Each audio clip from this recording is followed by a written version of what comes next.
Friday, believe it or not. Friday morning, 10 a.m. I suggested to you that the failure of the British government the English elements of British government to wear face masks was problematical.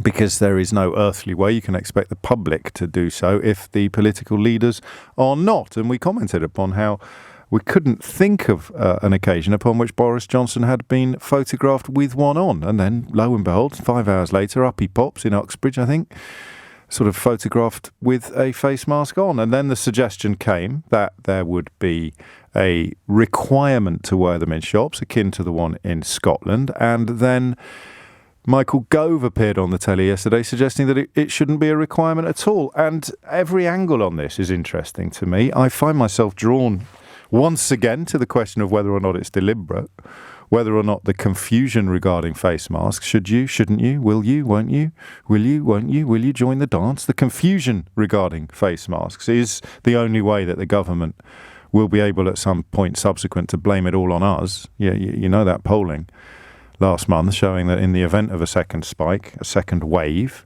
we've already been sufficiently well groomed to blame it on each other rather than on the people who are actually in charge. And I do wonder with the face mask, and I know this is a little bit tinfoil hatty, I wonder if that'll be next. I have to wear a tinfoil hat in public to stay safe from coronavirus and 5G gamma rays.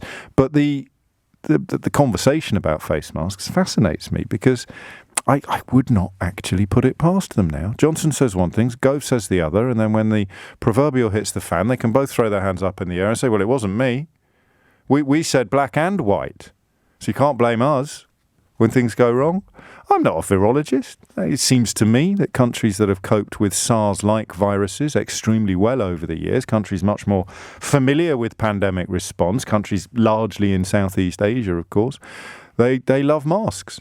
They really love them. South Korea, Japan, they just love them. And they wear them almost without any legal requirements. And they have, 90+% of the population wearing them.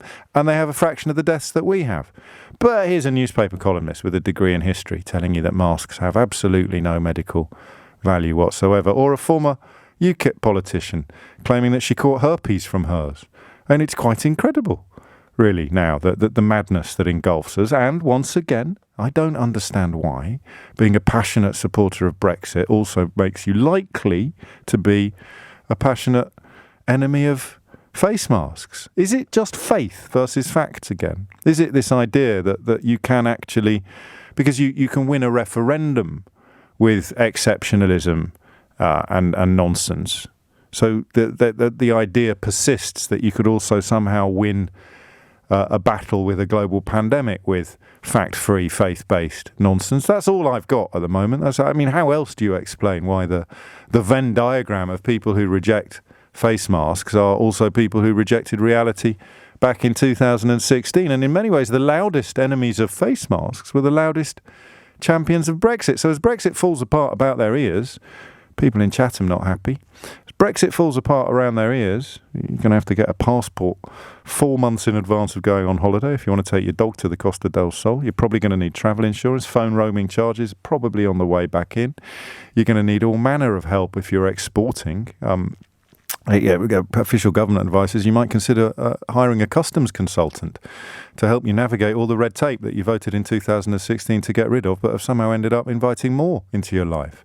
So as all of this falls apart about their ears, you'd think, wouldn't you, that they might sit down and be quiet for a while when it comes to public health, having actually inflicted the biggest, the single biggest episode of voluntary self-harm upon a country that the world has ever seen. You'd think that the same people responsible for that would perhaps observe a period of silence when it comes to poo-pooing public health experts. But no, here's a check from the Daily Telegraph. If you have absolutely no qualifications at all and you want to write an article about complicated science,